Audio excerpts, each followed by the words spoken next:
Love this podcast? Support this show through the Acast supporter feature.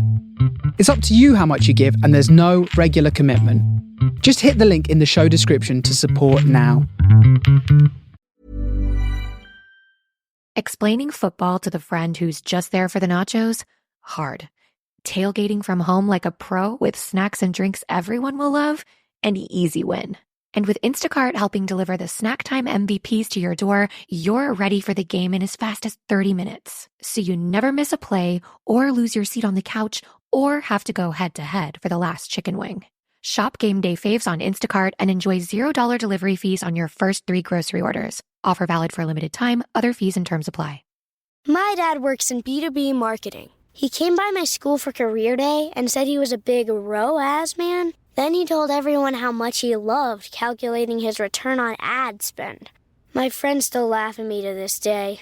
Not everyone gets B2B, but with LinkedIn, you'll be able to reach people who do. Get a $100 credit on your next ad campaign. Go to linkedin.com/results to claim your credit. That's linkedin.com/results. Terms and conditions apply. LinkedIn, the place to be, to be. It took a lifetime to find the person you want to marry. Finding the perfect engagement ring is a lot easier.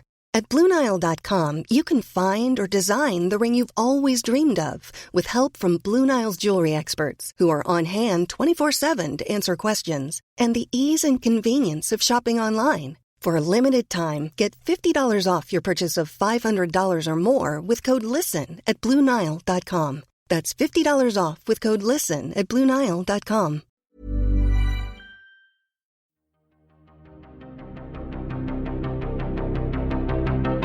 This is Writers on Film, the only podcast dedicated to books on cinema.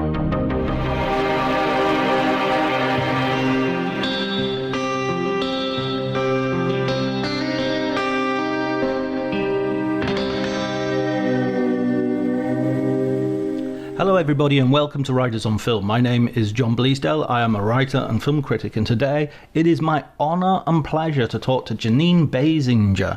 She is a preeminent American film historian who has written tons of books, including The Star Machine, Silent Stars, A Study of Anthony Mann, It's a Wonderful Life, a book about Frank Capra classic. And recently she co-authored a book with a friend of the podcast, Sam Wasson, Hollywood and Oral History. She set up a university department and taught there for many, many years. And she has just talked to everybody, knows everybody, and it's really fascinating, a real privilege to talk to her. As you can tell, I'm not going to say any more, I'll tell you the truth, because the conversation is so good. This is one of the best episodes of Writers on Film that I have had the pleasure. This is why I do it. This is why I do it. To have conversations with people like Jeanine, people like my other guests. It's an education for me. And I hope it will be a pleasure and an education for you as well. Forget everything else. Let's listen to that conversation.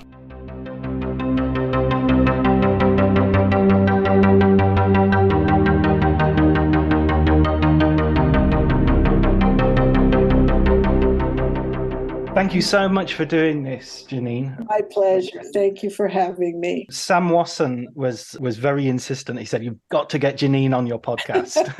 He's very sweet. He was my student, and then we did the collaboration of the book together. And he's just a terrific guy, and so many great books will come out of him, have already come out of him, but are in the future. He's terrific, really terrific. Yeah, absolutely. I totally agree. He's such a. I've had him on twice. Once for his Chinatown book, and once for the oral history you did together. Yeah, a phenomenal book. Yeah, absolutely. I mean, I feel that him and Glenn Frankel and Dana Stevens and a few others, they're really bringing the book absolutely into the future. I agree with you on that. Frankel is wonderful. The book he did on High Noon and the book he did on The Searchers, these are very good books. He interviewed me for both of those since I was very familiar with the backgrounds, and I thought, what a smart, wonderful guy. And then when I read the books, excellent, absolutely terrific books. You know, the Hollywood Reporter has just conducted that survey. I don't know if you know about this yet, but Yeah, I participated. did you? Yeah. Great. I did too. I did too. Sam did. Leonard Maltin did. Alexander Payne did. I've sort of been. I wonder when they're going to tell us what they are. Yeah, I mean, I even think the fact that they're doing that they're doing an all-time best film book sort of poll is such a great indication of how popular film books are.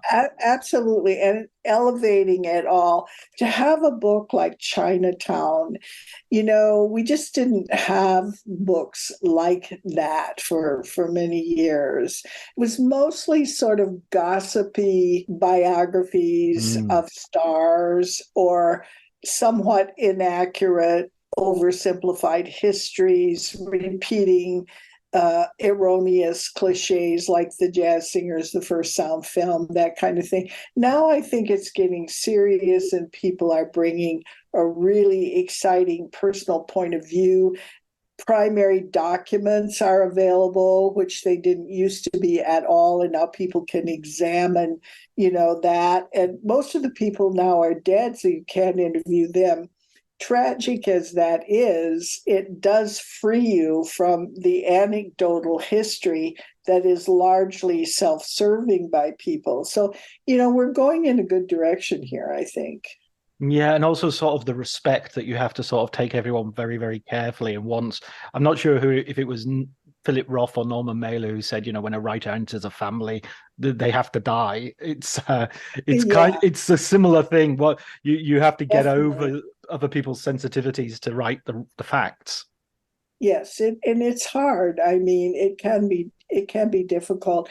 I'm of an age that I was around for so many of the responses to films Mm. or the opinions people had, or I worked in a movie theater forever. And as an usher, I said it's the only job I was never promoted from because I never wanted to be promoted because I always wanted to watch the movie and watch it over and over and see how audiences responded.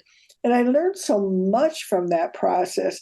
And so often people claim nobody liked this movie, and I'm like, what? Wait, this isn't right. Or it's Mm. it's interesting.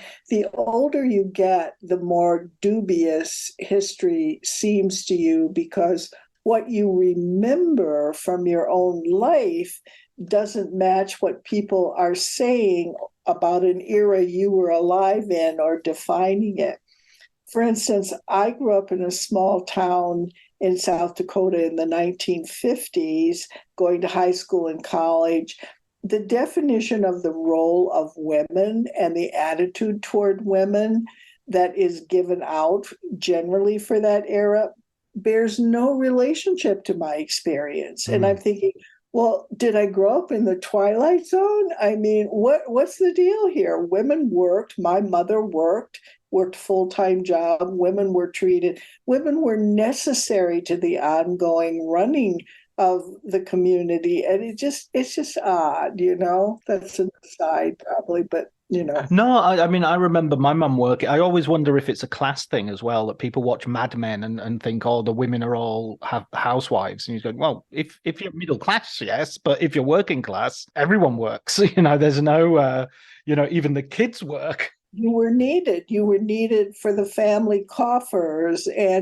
But it's in America, we like to pretend we don't have a class issue. All you have to do is look at a movie like Mildred Pierce and wait, we do have a class issue, but we always kind of deny it. But women of means also worked in my community. It's Mm. just interesting to me. We need more oral histories and we need more personal accounts from people in different situations in different eras to sort of learn what was it really like for an individual and to have those recorded, I think is very important. Can I ask, because you include the usher experience of being an usher in a cinema in The Star Machine, which I've recently Yes, read in preparation for this interview, and it's a yes. wonderful book. Thank you. Oh, it's just an absolute joy. I was stopping and laughing and underlining things and quoting people. Thank you. Thank you so much. But nowadays we talk about the theatrical experience, and that people are often complaining about the quality of the theatrical experience in these days. What was this theatrical experience in the 1950s? Were crowds, were the theater goers well behaved, or was it a mix, or what was it like? It was a beautiful experience in my lifetime. I'm very old. I was born in 1936. I was a hardcore moviegoer by the age of 3. I could put my little seat down in a chair and sit there no matter what. And all through the 40s and into the 50s, heading toward the end where it began to change, it was a cathedral-like experience. Where I went to the movies, the theater was beautiful, scrupulously clean. The popcorn was being popped fresh and butter melted to put on it. The candy had just been brought in. It wasn't 3 years old. Everybody was courteous. The ushers were dressed up. The ticket taker was dressed up. The ticket seller was dressed up. And you entered it. You went on dates there. You went to events there. It was something special. You didn't have a lot of TV until you got to the 40s. You really had almost none. And you didn't have lots of other events in a typical small town. So the going to the movies was the thing. And it was a great experience. The sound systems were good. The projection quality was first rate. And of course, you still had nitrate film up to 1948 and over to 1952. They stopped using nitrate in 48, but they had nitrate in stock and were allowed to use it. So you had nitrate going about over to 52. And when you saw the movie on the screen in nitrate in this soft seat in this clean, quiet environment, you looked up and it was like you could take your hand and just run it down that screen, that silver screen, and you would have a pile of glittering, silver in your hand. Mm-hmm. It was great. And people were respectful, except, of course, when they weren't. Mostly they were respectful. They took the movie on its own terms. They let themselves be absorbed in it. That's the great glory of the American cinema of that period. It absorbed the viewer into its universe. But sometimes people were, rowdy. During the war, when in my community, I'm speaking for my community, when they would call, say, the Japanese by disparaging names or whatever, people booed that out. They did not appreciate that. And they began to be more participatory, other than the natural laughing or crying or screaming that you get in movies, sort of toward the end of the 40s and into the 50s. I remember very much the screening of Battleground in my hometown, which was the first major all-out combat film following the war. Nobody needed it in 1946, 47, 48, but 49 into 50, they brought Battleground. The audience was full of people who'd lived through the war, full of GIs who had returned, and they responded to that movie with a visceral feeling. And in the end, they cheered it. And I'd never really seen that before. I'd seen applause, I'd seen a lot of pleasure, I'd seen all kinds of, but never standing up on their feet and applauding, because the GIs in the audience felt this was a film that was talking about what it was like to be at the Battle of Bologna. And so That was interesting to me. I spent a lot of time studying audiences. Well, I had to look at the same film multiple times Mm. and you get bored. So I'd walk down the aisle and go through the curtains at the exit and peek out to watch them. And you can see people reacting. And what's interesting is they would go, they were like an orchestra being conducted by the film.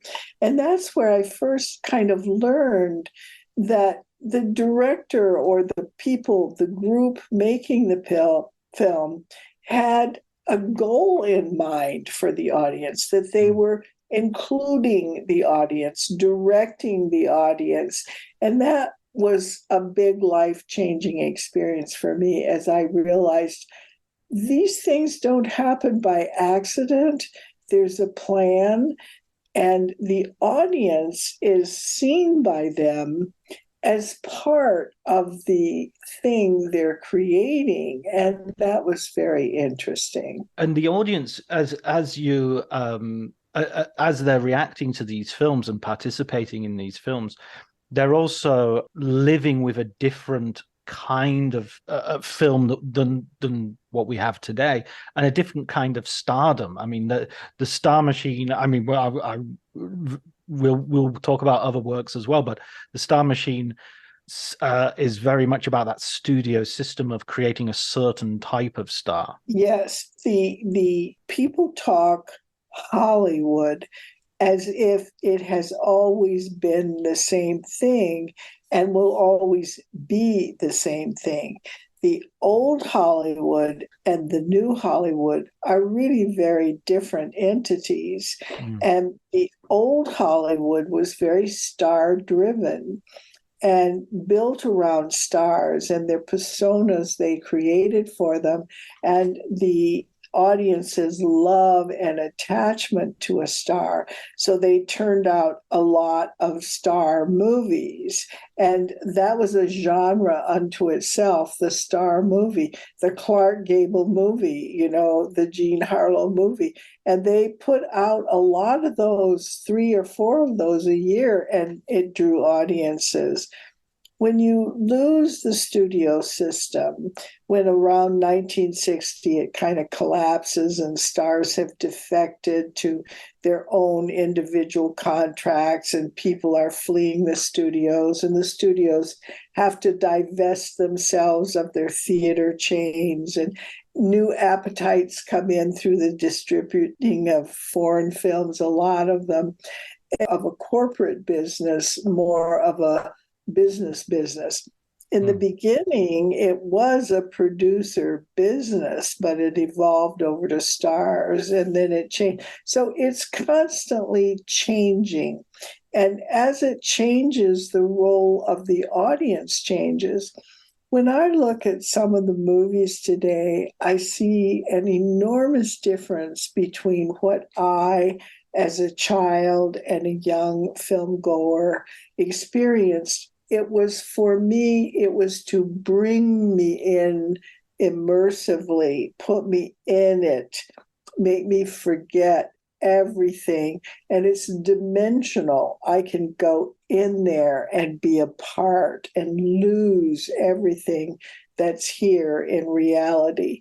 Today, I'm placed much more as an observer. And instead of being a deep thing that I go into, it's a surface thing that I watch that passes in front of me.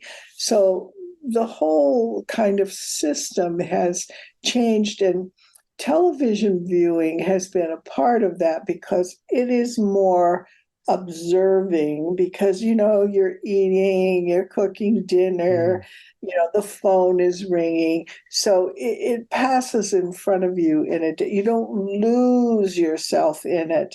There were no distractions in the movie theaters, so it's two different things for the audience. Yeah, I think television always feels halfway between movies and radio, really. So it's sort of that thing you won't miss anything if you leave the room and come back 2 minutes later, or we'll be able to pick it up quite easily. Whereas in the movie theater. You don't want to go to the bathroom because you don't want to miss anything at all. I know Rome can fall. You have to run to the bathroom when you come back. Rome is gone. I mean, they move. I mean, you got to watch carefully, and also you don't want to break the mood of it. You're so deeply into it, and so that is an important issue about why people don't go out to the movies or don't like movies as much or find it harder to appreciate them, or who need niche programming, something about themselves. There was no real niche programming in the golden years. Every movie was designed to be for every film goer. Every dad, every mom, every daughter, every boyfriend, every child, every dog. I mean, everything was for people to all go to the movies. And then that began to break down. We had to protect children. We had to create teen movies. We had to create grown-up movies. And that's where we are today. So you're a kid. You're working as an usher. You've been watching movies since the age of 3. When did you start thinking you're going to write about movies? When did it become part of your professional interest? Well, everything was movies for me. I loved them madly. I was a good student in school, and I wanted to be a writer. And of course, no one ever asked me to write on the movies until Orson Welles' Macbeth was brought to town for the school children to improve their knowledge of Shakespeare, and I got to write on the movies for the first time. I kept a diary, which I have, about my childhood memories of going to the movies and which I liked and why. I started writing movie reviews for the local newspaper and for the high school newspaper, but I never imagined it would be a career because, it just wasn't a career that anyone from a small town in South Dakota could access during those years.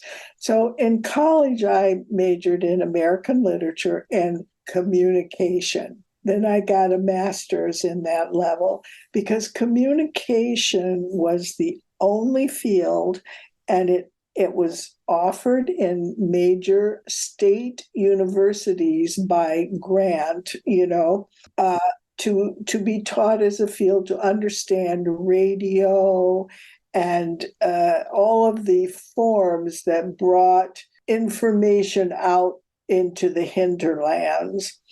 I wasn't very interested in that, but I thought at least it's called communications and maybe I can sneak in movies. So I studied all that and had a master's. But in the meantime, I pursued an individual interest. It was like a hobby for me. I collected movie star paper dolls and old movie magazines and posters. I pursued revival houses so I could see the movies that I didn't see as a child or that were before my time.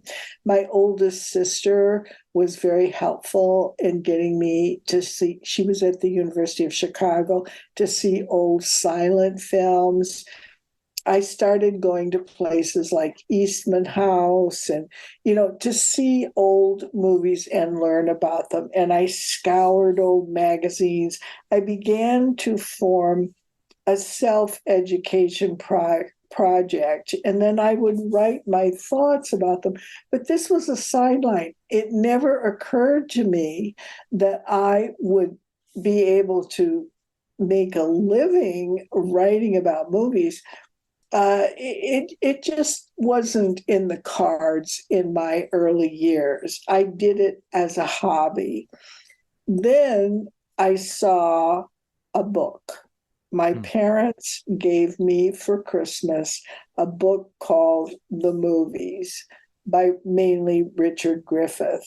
And I thought, you can write about this and sell that book in a door. I was quite interested in that.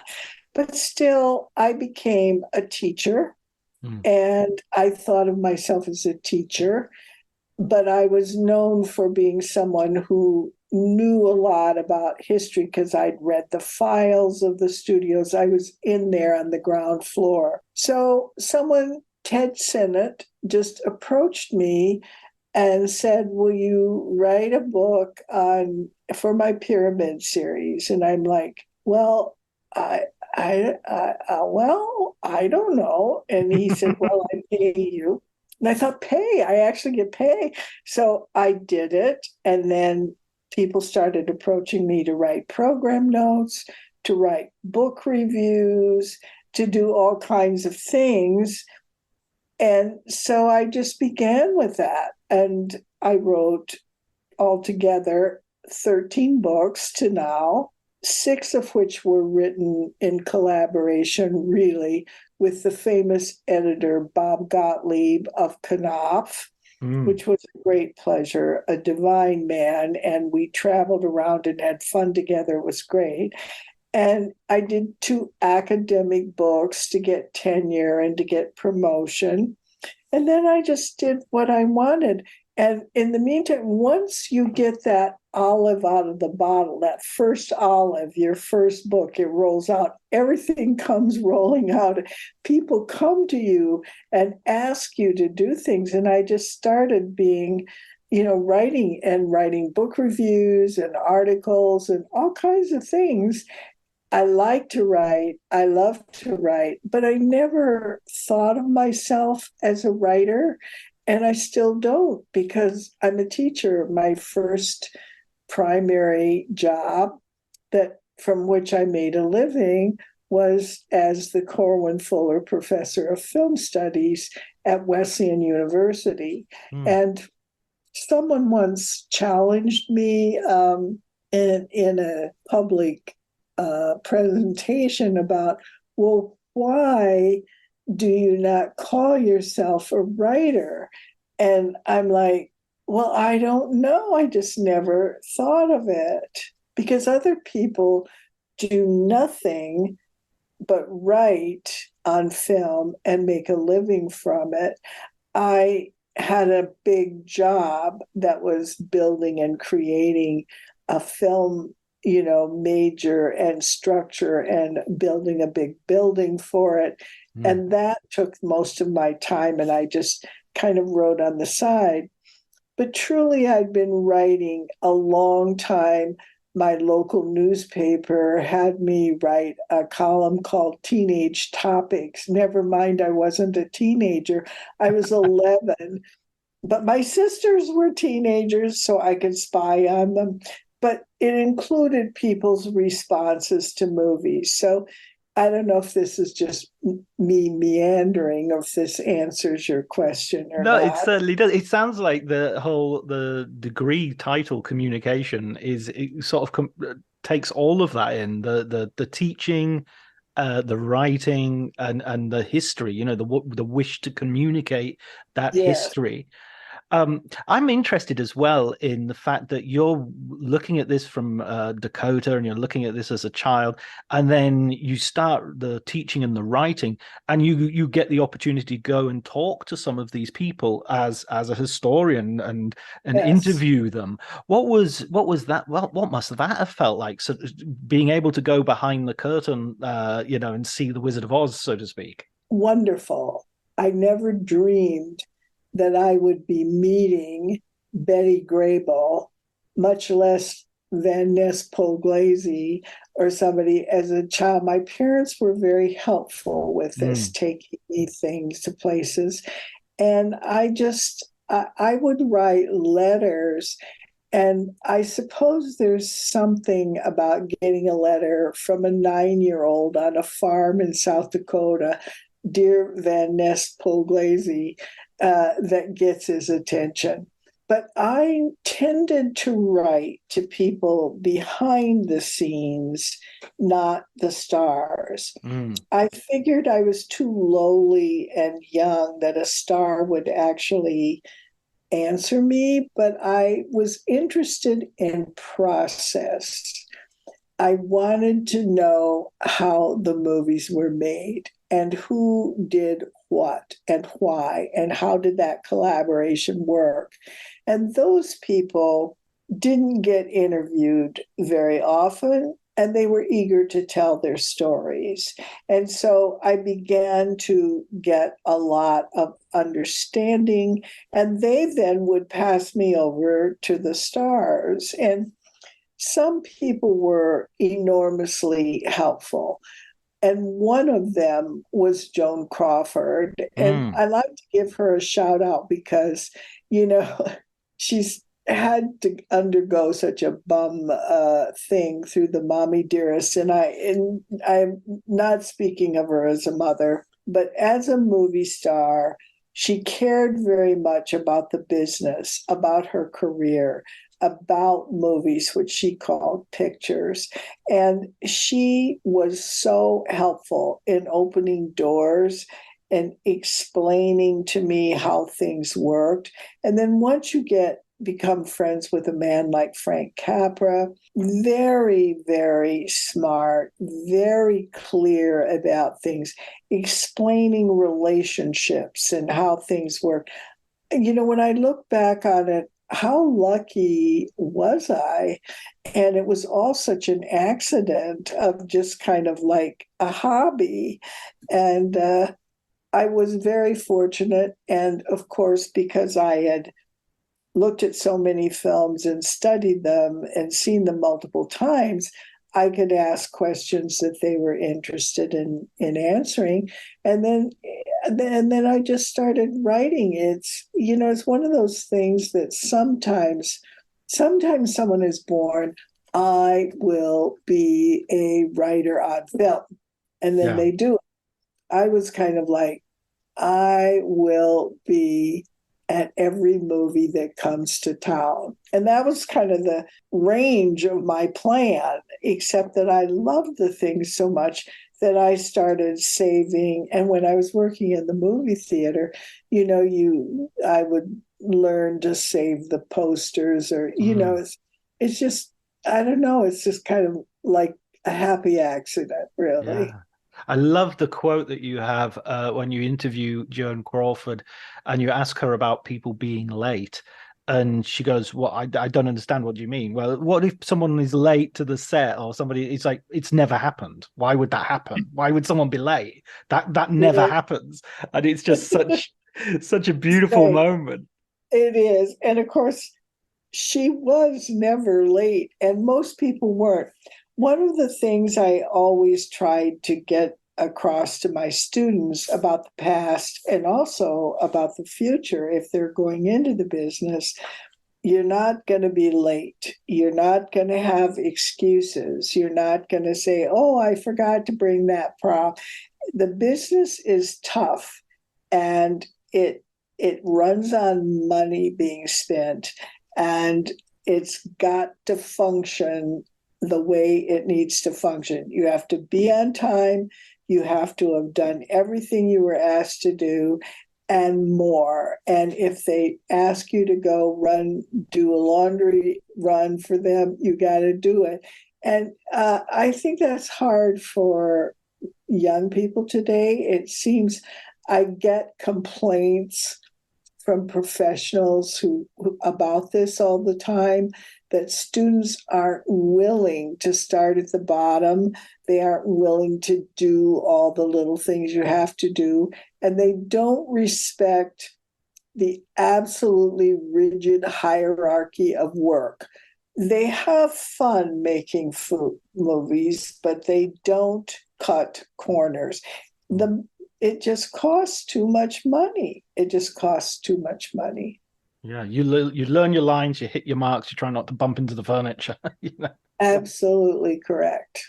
Who was the person that you interview? I mean, you've interviewed so many people from so many different worlds and so many different eras of cinema. But who would you put as your sort of your most sort of gobsmacking moment? Well, there's several. I kind of divide things like this into my personal emotional memories of movies Mm. and my approach to it intellectually and historically. Uh, for me, when I was a little girl, the biggest number one female star was Betty Grable. Meeting Betty Grable and becoming friends with her was a thrill for me. And she was just a darling person, fun, funny, unpretentious, and wonderful. So that's a category. For the other kind of who did I learn the most from and what was the most significant, it would be Frank Capra as a director. We became very, very close, he and his wife and my husband and I. And he asked me to become the curator of his materials, his life's work, which I did. So that, and he was an open, fair, honest man. And I learned so much from him about filmmaking and about everything. Number one. Number two would be Joan Crawford. She talked to you about what it was like from a star's position, and she was brutally honest. And, she didn't give the star answer. And that surprised me and was very, very useful. And in the modern era, I would say, having had the privilege of being on Clint Eastwood's sets and observing him work for days at a time was very, very illuminating. I've had a lot of great experiences. But those are examples of categories of learning where I felt privileged and learned a great deal. There were other. Myrna Loy was a very intelligent woman and very good at explaining. Marty, of course, Scorsese, many great conversations about film, and he's a super film historian. Alexander Payne, a young director, is a devoted film historian. Great. He was just here to visit me with Sammy, and we watched movies night and day and argued and talked. So many stimulating things. Right. Setting aside the famous people, teaching for decades a group of very smart students at my university was also a great learning experience. To share a film that I knew and had seen often with a young group from a different background, a different class, and a different era, and to see how they saw the films and how they understood them was very illuminating to me in terms of, thinking about response to movies over decades. That's really fascinating. And by the way, there are so many great stars in that book who either I know only superficially or I didn't know at all, and I've got a watch list full. I've seen William Powell in a few films, but I wanted to, and I'd seen the original Thin Man, but now I want to do the whole series, and I think I'm 3 films in now with Myrna Loy and William Powell. Utterly entertaining, wonderful stuff. There is nobody better than William Powell. He is one of my all-time favorites. He can play drama that will wrench your heart, and he's the funniest man ever on movies.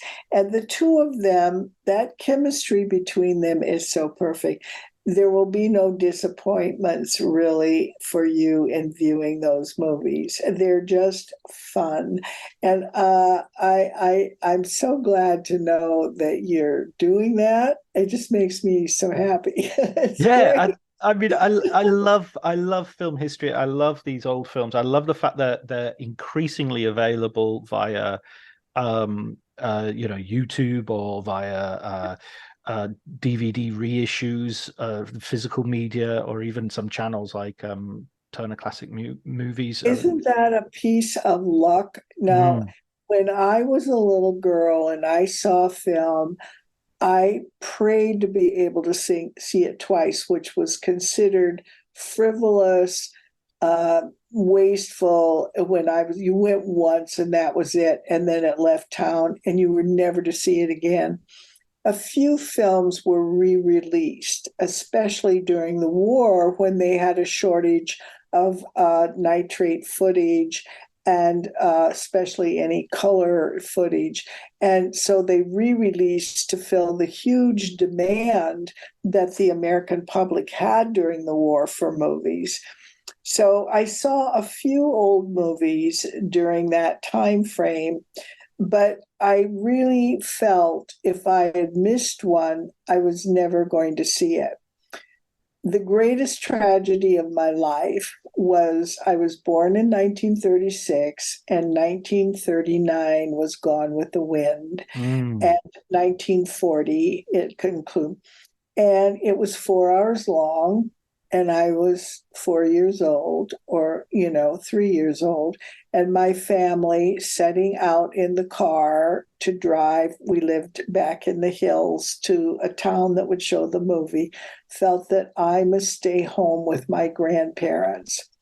I have this pathetic image of myself in my own mind. I've made a movie out of it. I'm running after them. No, don't leave me. And they leave me, those heartless beasts. They leave me. And that meant I would never see Gone with the Wind.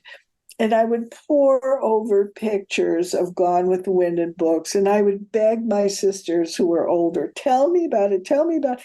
So I just kind of feel like my career has really been a search to see Gone with the Wind, which now every time I turn on the TV, there it is.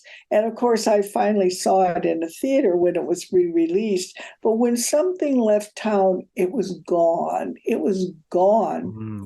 I hate to fly. I flew in a single engine plane with a pilot who was wearing cowboy boots and drinking whiskey over the Rockies to get to a town that was showing Citizen Kane, because I thought, in my lifetime, will never see Citizen Kane if I don't do this. And now, again, I own Citizen Kane. You never know, right? You just never know. I've got about 4 different copies on 4 different formats of that film. There you go. But it was a different, and they meant so much to you. And if you were, you wanted to see everything, and now we have such easy accessibility. I used to have students who would come and say, who's Ernst Lubitsch? Now they come and they have a backpack and they say, look, I've got all of Ernst Lubitsch DVDs. I mean, it just like, you never know what's going to happen, but the wonderful accessibility, free for much of it, of these old films is just so wonderful for us. Wonderful. I came to film via literature, and so I Explaining football to the friend who's just there for the nachos? Hard. Tailgating from home like a pro with snacks and drinks everyone will love? An easy win. And with Instacart helping deliver the snack time MVPs to your door, you're ready for the game in as fast as 30 minutes. So you never miss a play or lose your seat on the couch or have to go head-to-head for the last chicken wing. Shop Game Day Faves on Instacart and enjoy $0 delivery fees on your first 3 grocery orders. Offer valid for a limited time. Other fees and terms apply. My dad works in B2B marketing. He came by my school for career day and said he was a big ROAS man. Then he told everyone how much he loved calculating his return on ad spend. My friends still laugh at me to this day. Not everyone gets B2B, but with LinkedIn, you'll be able to reach people who do. Get a $100 credit on your next ad campaign. Go to linkedin.com/results to claim your credit. That's linkedin.com/results. Terms and conditions apply. LinkedIn, the place to be, to be. did literature at university, and I was studying in the 1990s, but even then the idea of studying film was considered a little bit sort of, you've taken an easy path. There was a bit of snobbishness to it. Yes. Oh, don't get me started. But one thing I think when I look at film history now, or not necessarily film history, but some people's attitudes towards films, is that there's an discomfort with sort of certain aspects of what attitudes were like back then, and films reflect that. And so there's talk of like, oh, how could we watch Birth of a Nation nowadays?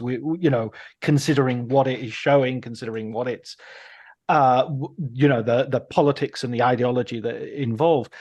I personally, I don't want to say personally what I think.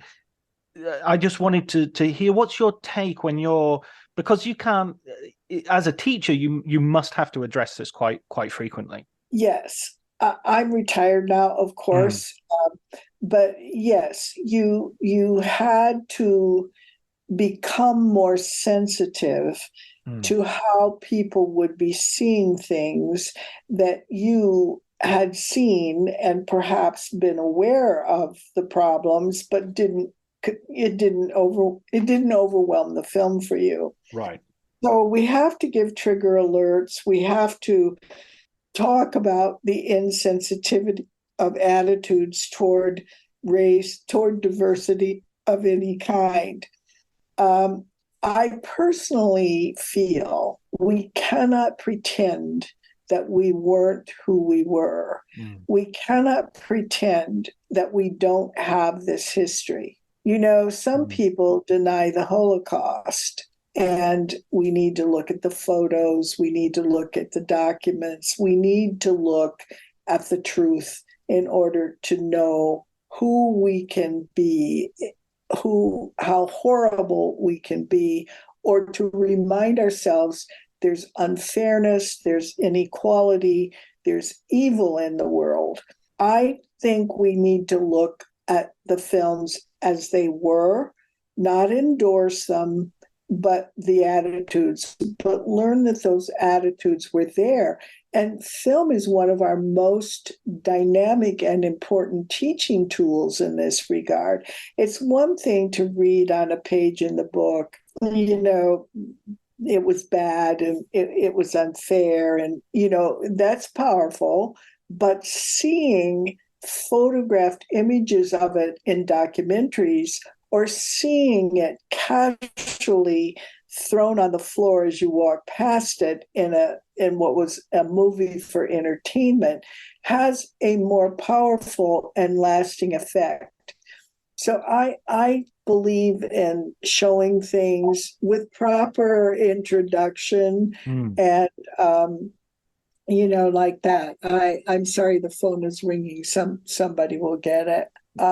So I just think we have to do that. And also, I'm a sort of a historical purist. I mean, are we going to lie to ourselves? Are we going to rewrite our history? Are we going to deny truth? I mean, how is this going to be a good idea? Don't you agree, really? I mean, I don't know. Oh, absolutely. I used to have a professor called Mr. Brian Nellist, and he used to say, John, life is wider than argument. And I think that's true of art as well. Art is wider than argument. We can argue about stuff and say things like, well, I saw it in your book and the way you're dealing with this classic cinema. You can say, oh, this is so sexist. These women, always have to go back to the home. But you don't remember them as being back in the home. You remember Betty Davis and Joan Crawford and all the rest of it as being powerful, transgressive figures, no matter what the happy ending might resolve. So even the films themselves, which apparently do a very simple ideological thing, in reality do something much more complicated. I really agree. And I love that wider than argument. I wrote it down. That's fabulous.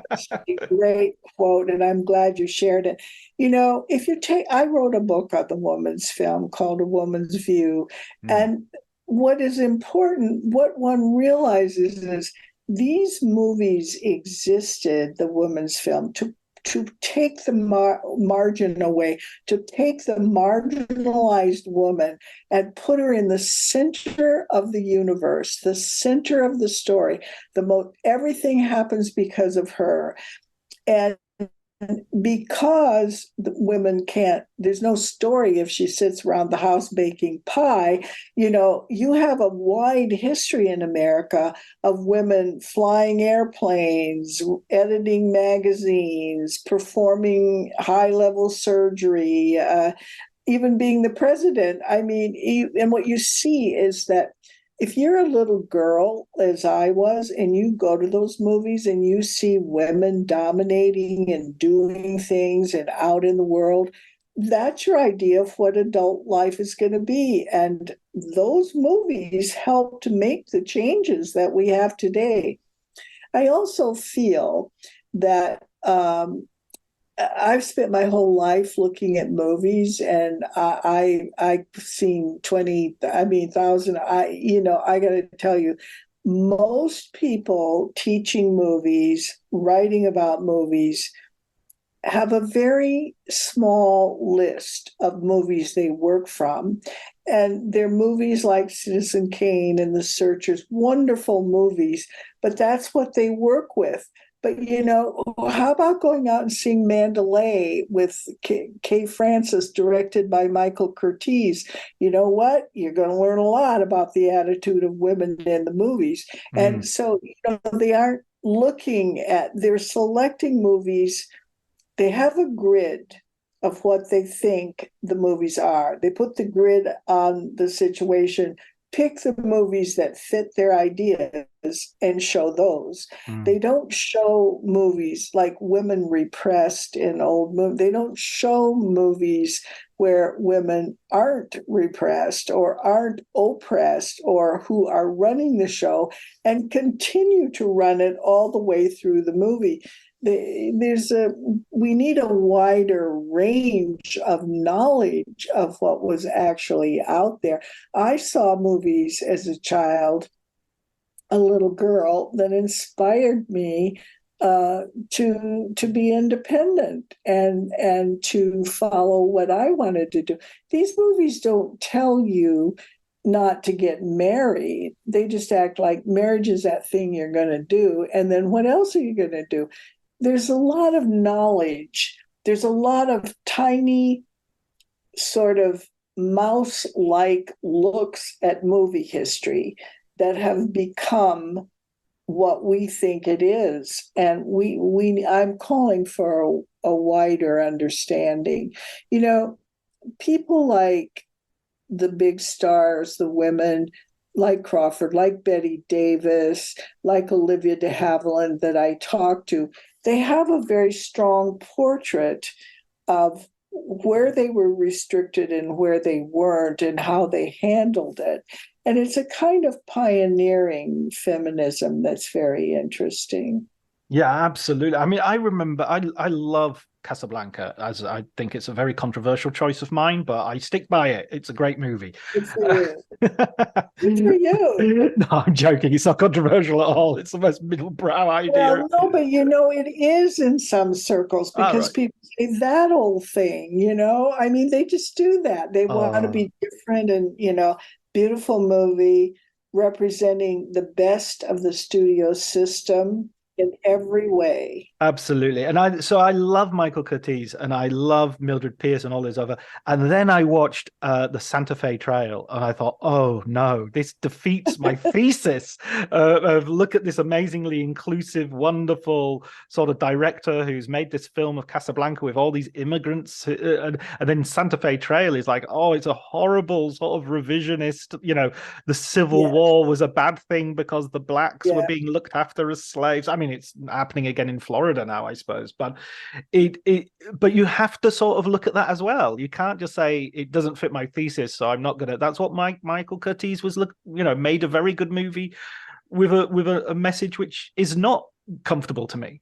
That is absolutely right. You can't just throw away the ones that don't fit your ideas. That is not truth. I mean, it is not good, even scholarly research. You have to deal with everything and you have to see it for what it is. And you ask yourself the question, why does this director that I like so much, who meets my ideas and my ideals so perfectly, why do we have this? Well, it's part of the fact that we tend to forget Hollywood was a business as well as an art. And there comes the fundamental clash, an art that's a business and a business that's an art. And those two things are always rubbing up against each other. And that means Curtiz has got to take an assignment and maybe it doesn't suit him or not. You have to research that. You look into it, you find it out. And you have to take movies on their own terms. You have to take the movie with the intentions that are in it, that come from the people who made it, or the culture, or audience need, or business practices, or something. And you compare them analytically, and you learn, and you go, but you want things to be perfect, but they're not, because we're not perfect. America isn't perfect. Our history isn't perfect. I mean, there you go, right? Well, one of the other things that I was thinking about on reading your book is this idea of the star machine. You know, it's sort of like they've got the factory, they bring you in as a young person, Yes. and they train you, and you do this, you do that, and sort of Clint Eastwood was sort of like maybe one of the last of that school to go through Yeah. a part of that Yes. process. But then, if everybody arrives in the same way, in to some degree, they all leave differently, and there's such a weird range of how people leave. Some sort of have huge long careers. Some, one of your stars has this wonderful thing where she just goes, you know what, I've had enough. And she goes and lives in France, and it's just like, and then you describe what hard work it was to be a star, and so how rational that idea was of just going, I'm tired of getting up at 6 o'clock in the morning and, getting to bed at 3 o'clock at night.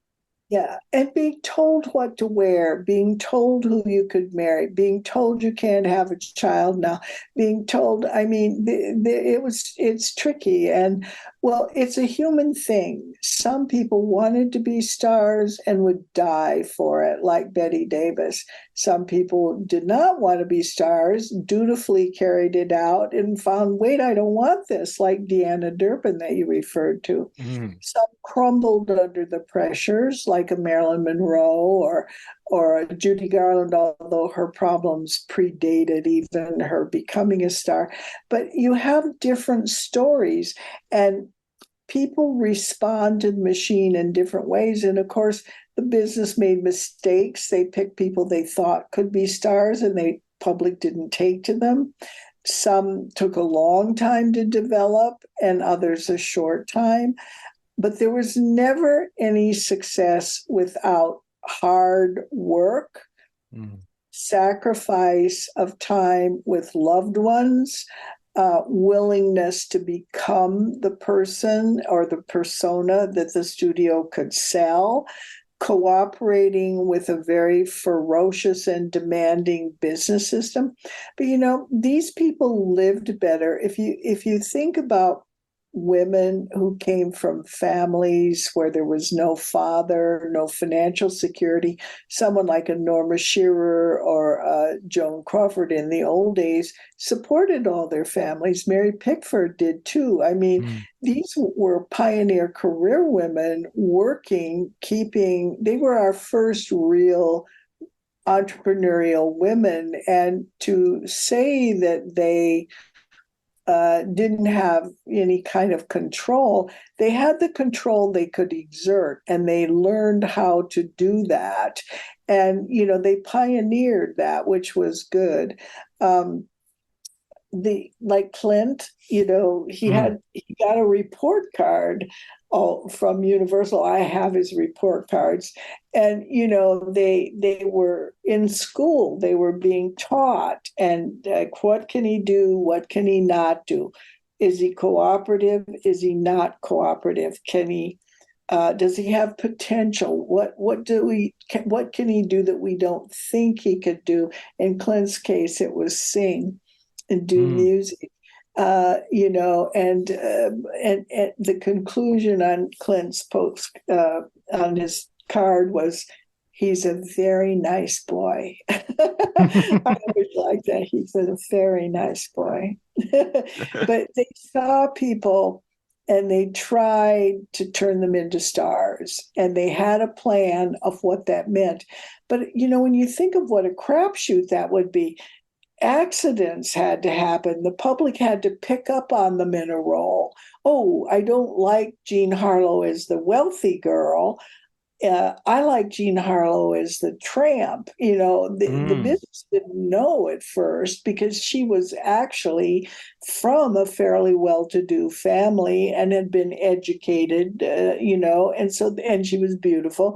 But then they find out, no, she's better as a tramp in like Red Dust, a tough kind of babe. They had to learn those things, and they spent a lot of money, but they had the machine. They could put them in movies and learn what the audience liked and didn't like. They could find out things and sell it. It was a really difficult process, and they made a lot of mistakes, but they learned. And when they hit the jackpot, then they were making a lot of money off those people. I love the Andy Hardy movies as well, in the sense that they could use those as tryouts. You can, just give him a couple of co-stars and see if they work out. The stars could carry the beginner and protect the property that the studio had created. It was a very efficient machine, not foolproof, but it could fix its own mistakes with a success.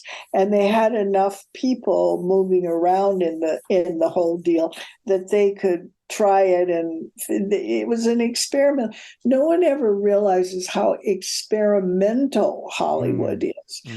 They always thought of it as a very dull place, shot, reverse shot, nothing else.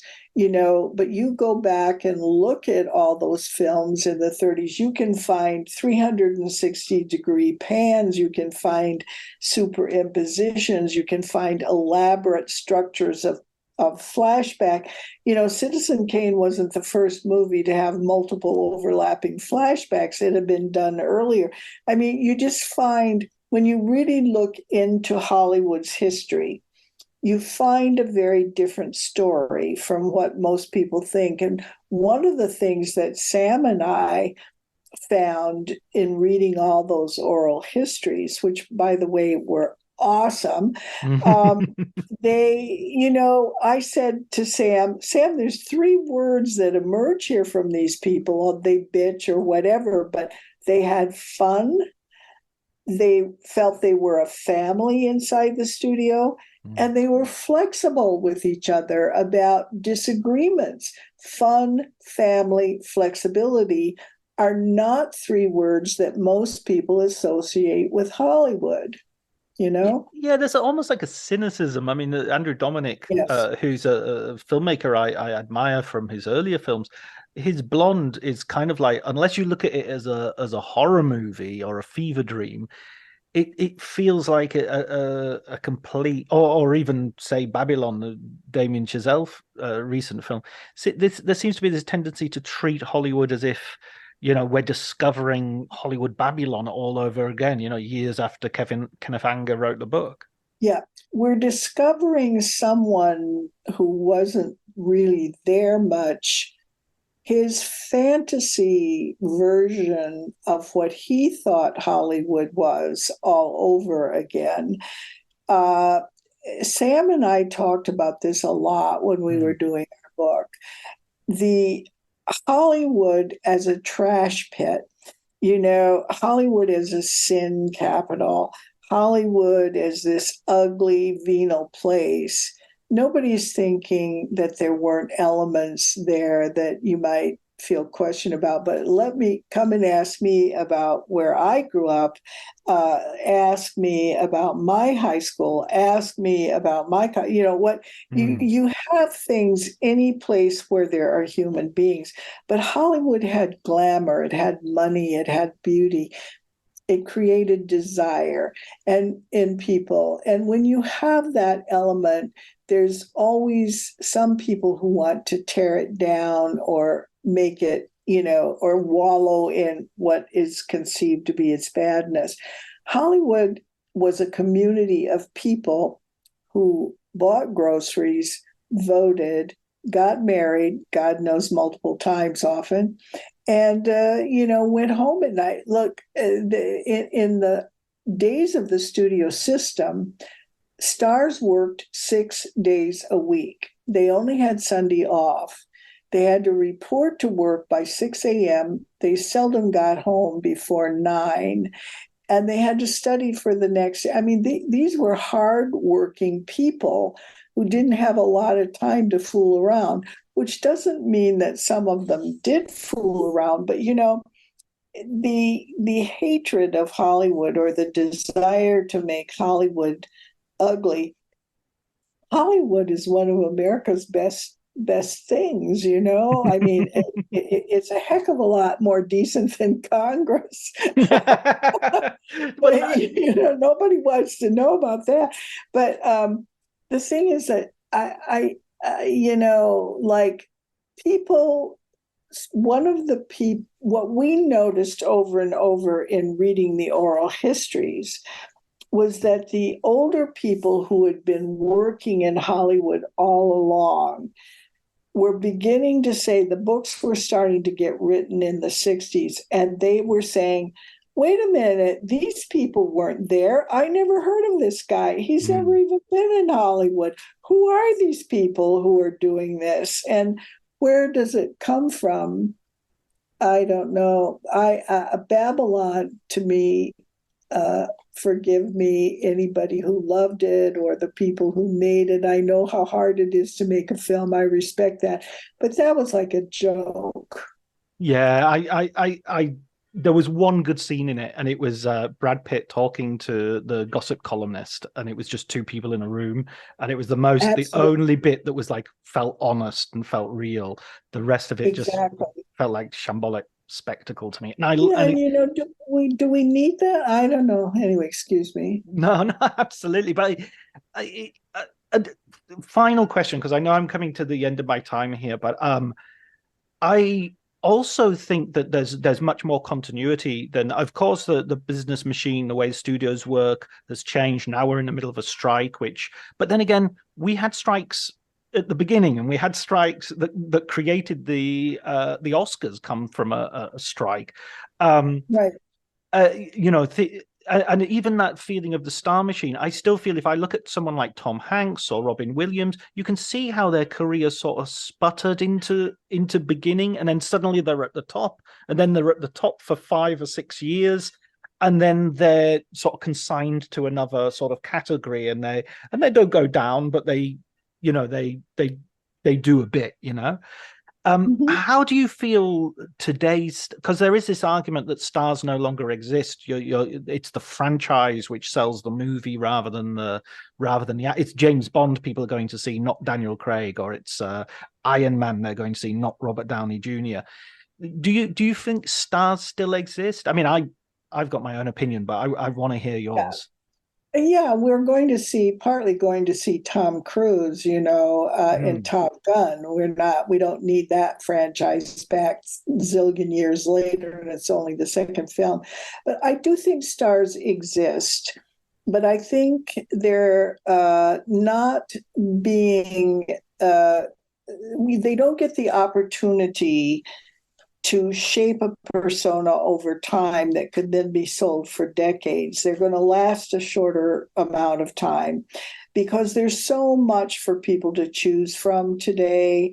And movies are so expensive. You can't, Cary Grant once made 7 movies in a single year. So you saw Cary Grant at your theater a long time, and you had a chance to fall in love with them and want to see more of them. You don't get that as much now. Where you get the coverage is in the tabloids. So in the old days, the system protected the image of the star, created it, put it out there, and protected it. And if they had a bad scandal or whatever, hushed it up, created a consistent picture and portrait. And there were movie magazines and ads with these people telling you to smoke this cigarette, and these people were in your life as part of your life. Now, if a star has clay feet, those clay feet are going to be on the cover of People magazine. They're going to be on YouTube. They're going to be all over the internet. We don't treat them the same way. They aren't our people we want to be. We might envy them, but it's whether they entertain us or not. And we get tired of them very fast. Stars exist, but we kill them faster. And they are less interesting.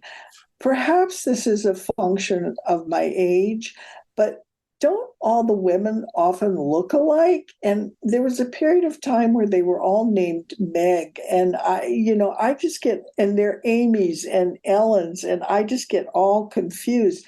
They all seem alike to me. They aren't as distinctive. This may just be me as an old person, but stars are not protected. They aren't made into somebody who is a star. They're just kind of people, and they want to make different kinds of stuff, and some of it's good. And it can't come out as often because it takes longer to make these elaborate, expensive movies. So I do think we have stars. I'm a person who believes we'll always have stars. You might want to see somebody you don't know and they seem more believable in a small indie movie, and that's fine. But if you're going to be a movie goer, you look to see what's the genre, what's the star. And when I say genre, I don't mean franchise. When I'm going to go, when people are going to go to the movies or look at movies, we just had a whole bunch of people here for the week, and we spent the whole time watching movies. How do we do it? Let's find a screwball comedy. Well, who do you like? Well, let's find a Carol Lombard. They're always asking, or they're saying, I love Brad Pitt. Let's find a Brad Pitt movie. Let's find one of his funny ones. The moviegoer goes for genre and star today in the same way it always did. Yeah. Am I crazy? Don't they? Maybe, remember I'm older, so my habits have changed, and you need a young person to give me a rebuttal. No, I see absolutely what you mean. I think we're desperately searching for stars. I think, Yes. Everybody sees Timothée Chalamet, and we kind of almost jumping on him before he's even, he makes sort of like one great movie, and we're like, yes, he's the guy. Let's do him. And yeah, he sort of has to do his growing up afterwards, and right.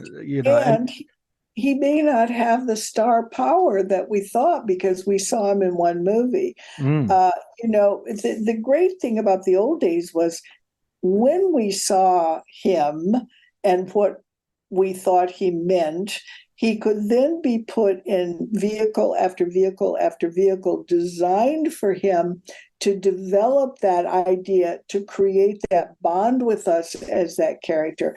But actors don't want to do that anymore, and they can't do it as fast. By the way, I wouldn't miss him if he went away. Oh, well, yeah, I love him. I think he's great, and I love him. Do? I think take him. Second I'll look, take him. I'll take him as a star. I'll take him as a star, definitely. I'll take Brad Pitt as a star. I will too. Who else of the young people will we take? I mean, Brad Pitt's no longer young, I'm afraid. No, I was going to say, notice I've already got old people. Yeah. Of the young ones, I don't know. I don't know. Who do you like?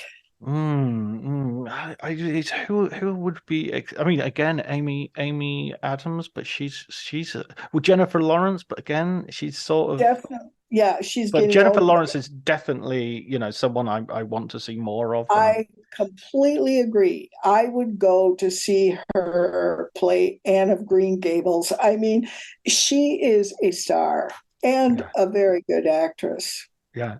And again, we sort of saw her in the beginning in a sort of low-key indie movie, Winter's Bone, and thought, wow, who is this girl? She's amazing. Is she even an actress? This is amazing. And then she Exactly. could do the star thing as well. That was what was great. You could pull her out of she was so great in that movie. And you pulled her out and she could be in any kind of movie. She's never given a back. She's really great, I think. And Yeah. then, yeah, I don't know, very young ones. I mean, Tom Holland has come off the Spider-Man things, but he's done things like he did the what was it, the City of Gold or the Lost City of That's it. Zed, It which was good. yeah. I don't know, I think it's harder. There's a lot of noise surrounding it all. Mm, They sell the films to us, on explosions or rolling fireballs, or on this is an indie where two people will sit on the couch and talk.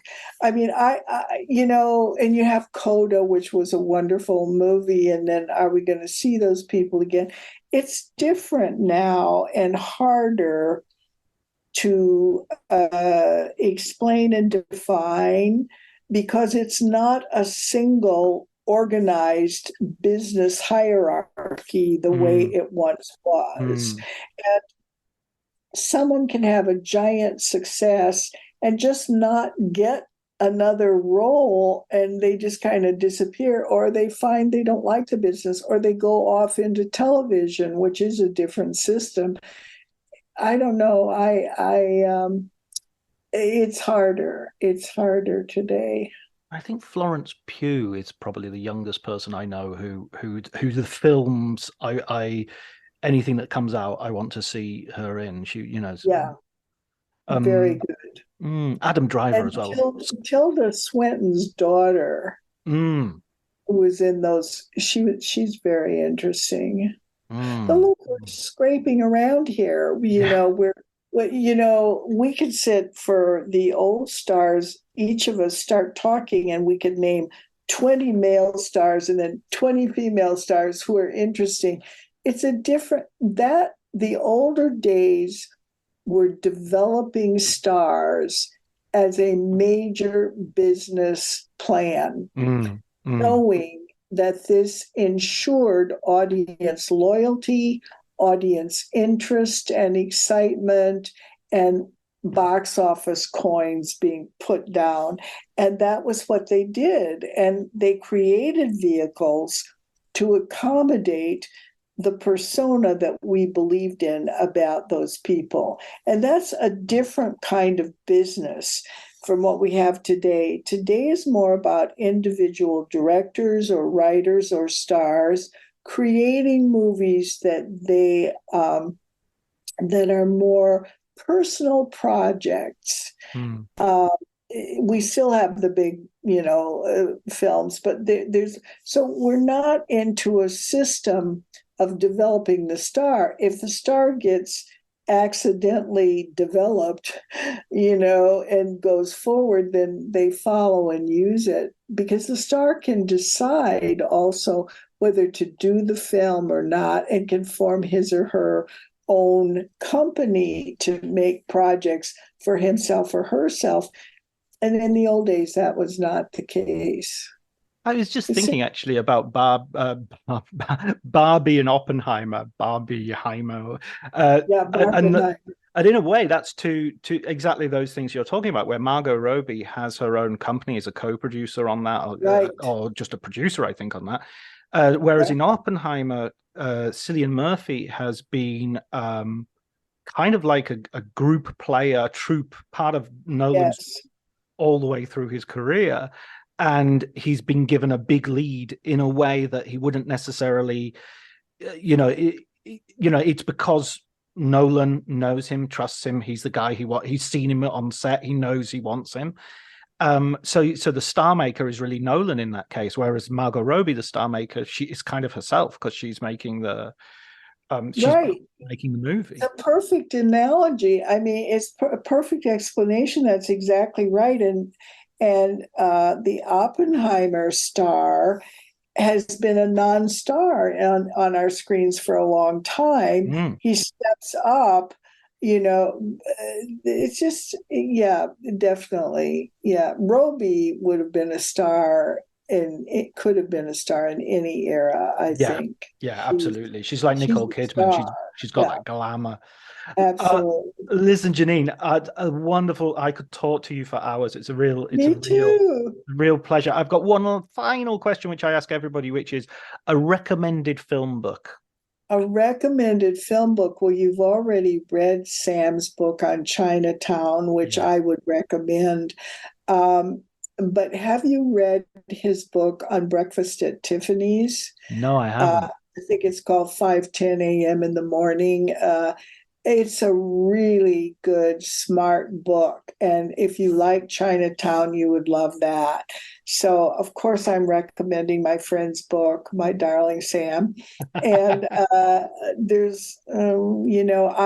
for a film as film book, I have all my life liked V.F. Perkins's book, Film as Film.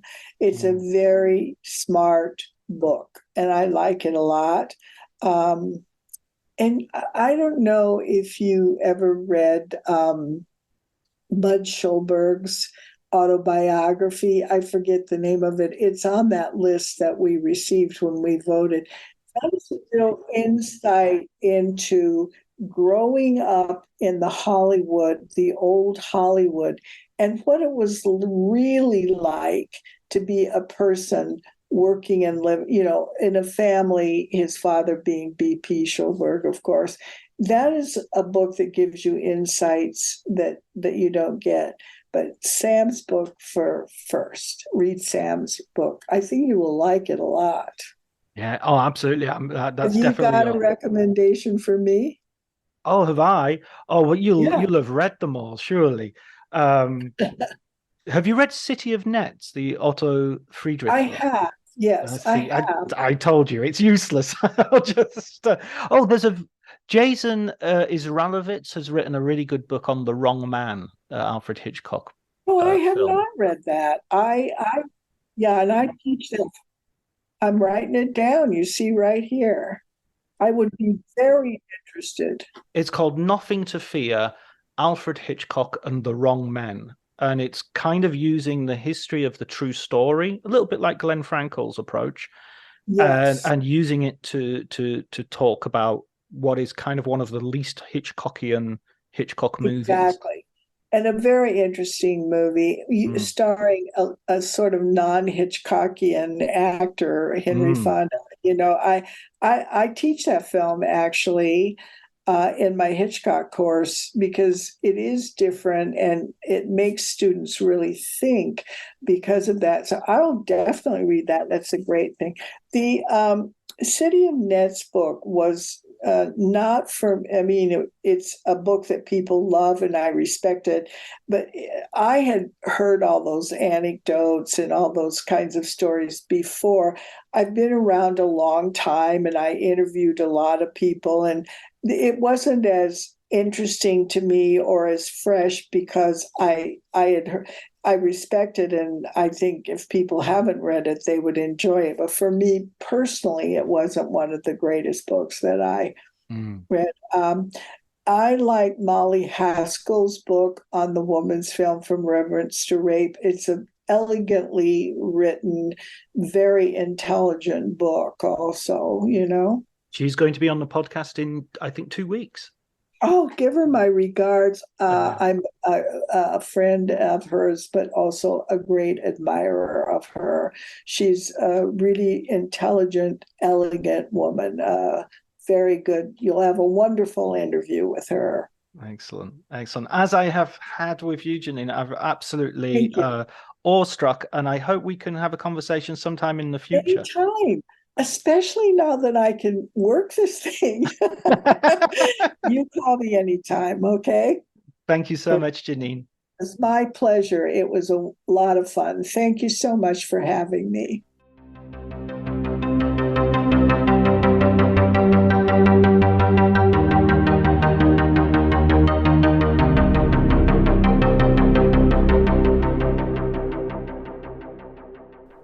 So that was my conversation with Jeanine Basinger. It was a real, I mean, I don't think I was overselling it, right? I don't think I was overselling it. Hopefully she will come back and talk about some of her other books. She's got so many. She's got, I don't know how many books, well over 10 books. And I've only just scraped the surface. So I'd love to have her back and to talk about some of those specific subjects. She's just got so many stories, such a brilliant point of view, and so amazing. Anyway, I hope you enjoyed it. I think it can rest easy that you did. Thanks go to Elliot Atkins for the music, Ali Harwood for the art, and thank you, listener. By the way, next few guests coming up, we've got some crackers. So I hope you will tune in. Until then, take care.